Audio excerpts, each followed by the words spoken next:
Sir 56వ GST council సమావేశంలో కేంద్రం తీసుకున్న నిర్ణయానికి చాలామంది చాలా మంచిగా బాగుంది అని అంటున్నట్టుగా తెలుస్తోంది. ఆర్థిక రంగ నిపుణులుగా మీరేం చెప్తారు సార్? ఇండిపెండెన్స్ వచ్చిన తర్వాత అండి ఇటువంటి బోల్డ్ రిఫార్మ్ ఫస్ట్ టైం తీసుకున్నామండి. అంటే ఇది ఎంత డ్రాస్టిక్ రిఫార్మ్ అంటే కొన్ని ప్రోడక్ట్స్ మీద జీరో వచ్చేసింది, నిల్ రేటు. కొన్ని ఆల్మోస్ట్ ఎడ్యుకేషన్ కానివ్వండి, తర్వాత హెల్త్ రిలేటెడ్ ప్రోడక్ట్స్ మీద జీరో వచ్చింది. అది కాక majority of products which are daily essentials మీద 5% వచ్చింది. జిఎస్టీ రావటమే ఒక రిఫార్మ్ 2016లో. ఎందుకు వచ్చింది జిఎస్టీ? ఫస్ట్ ఎక్సైజ్ డ్యూటీ ఉండేది. ఎక్సైజ్ డ్యూటీ తర్వాత సేల్స్ ట్యాక్స్ స్టేట్ గవర్నమెంట్ వేసేది. సేల్స్ ట్యాక్స్ అది కాక స్టేట్లో వచ్చే ముందు ఆక్ట్రాయి, సెస్, ఒక 12-13 రకాల ట్యాక్సులు పడేవి. ఎంట్రీ ట్యాక్స్ అని, ఈ ట్యాక్స్ అని, ఆ ట్యాక్స్ అని, అవన్నీ కలిపేసి ఒక జిఎస్టీ తీసుకొచ్చారు. అప్పుడు దృక్పథం ఏంటంటే ఇన్ని ట్యాక్సుల మీద ఇంపాక్ట్ ఎంత వచ్చింది, జిఎస్టీ రేటు దానికంటే దగ్గరలో తక్కువలో పెట్టారు.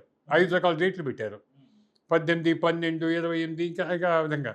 సో ఇప్పుడేం చేశారు, వాటిని రేషనలైజ్ చేసి ఓన్లీ 2 రేట్లు, 18, 5, 5%, 18%. 18%. అది కాక జీరో, అసలు లేవు, అసలు లేదు. అది కాక ఎగ్జామ్టెడ్ ఉంటాయి అనుకోండి, జీరో. సో దేర్ఫోర్ ఎఫెక్టివ్గా 2 రేట్లు. అది కాక ఒకటి ఏం చేసి సిన్ ట్యాక్స్ అని పెట్టారు, అంటే 40%. అది ఏంటి, ఏ ఎంకరేజ్ చేయకూడదో ఆ వాటికి 40 పెట్టేశారు. గుట్కాలు కానివ్వండి, పొగాకు సంబంధించినవి, అల్టిమేట్ లగ్జరీస్, అల్ట్రా లగ్జరీస్ మీద సో 40%. కామన్ మ్యాన్కి ఇవాళ అన్ని వస్తువుల మీద, చివరికి ఇంట్లో తినే మైదా దగ్గర నుంచి మన ఇంట్లో అన్నిటికి కూడా వచ్చేసి 5 కంటే ఎక్కువ లేదు. సో ఒకప్పుడు క్యాస్కేడింగ్ ఎఫెక్ట్ 20-15 ఉండేది శాతం, ఇవాళ బిస్కెట్లు కానీ ఏదైనా సరే 5కి వచ్చేసాయి. సో దేర్ఫోర్ ఏమవుతుంది, మిడిల్ క్లాస్ ఫ్యామిలీకి, మధ్యతరగతి లోయర్ క్లాస్ ఫ్యామిలీకి, మధ్యతరగతి ఫ్యామిలీకి 8-10% మీకు ఆహారం మీద, ఫుడ్లో మంత్లీ సేవింగ్ ఎక్కువ అవుతుంది, కాస్ట్ తగ్గుతుంది. అదే కొంచెం అప్పర్ మిడిల్ క్లాస్ అనుకోండి 10-12%. అప్పర్ మిడిల్ క్లాస్ వాళ్ళు ఎక్కువ బయట నుంచి కొంటూ ఉంటారు కదా, సో బిస్కెట్లు మన లేస్ కానివ్వండి, ఇవి అవి. సో దేర్ఫోర్ ద పాయింట్ ఏంటంటే ఎసెన్షియల్ గూడ్స్ మీద బాగా తగ్గించేశారు. సిమెంట్ 28 నుంచి 18 తీసుకొచ్చేసి. గ్రేట్ కదండి, సిమెంట్ చాలా మంది ఇప్పుడు దాని మీదే. సో అన్నీ మీరు ఏ వస్తువు చూసుకున్నారు ఎక్సెప్ట్ కోల్ ఒక్కటే మీకు 18 నుంచి రివర్స్గా ఎక్కువైంది 28కి. బేసిక్గా కోల్ చేయడానికి కారణం ఏంటంటే మీకు కోల్ ఎక్కువ కన్జ్యూమ్ అయ్యేది పవర్లో. సో థర్మల్ పవర్ ఒకప్పుడు మనకి 75-80% పిఎల్ఎఫ్ ఉండేది.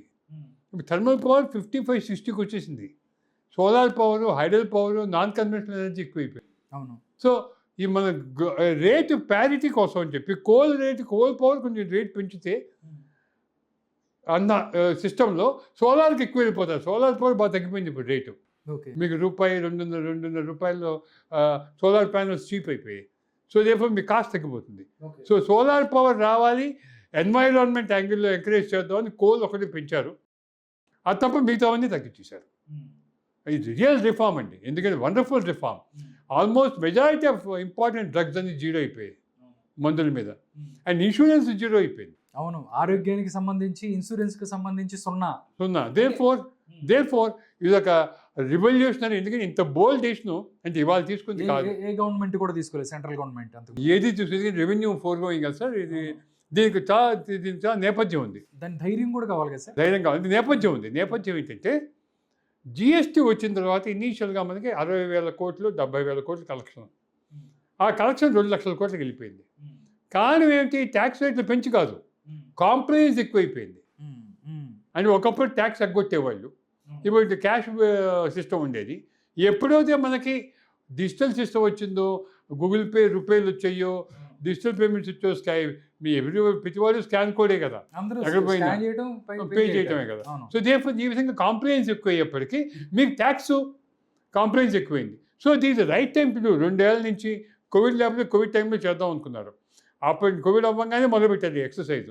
దీనికి 1 or 2 years పట్టింది.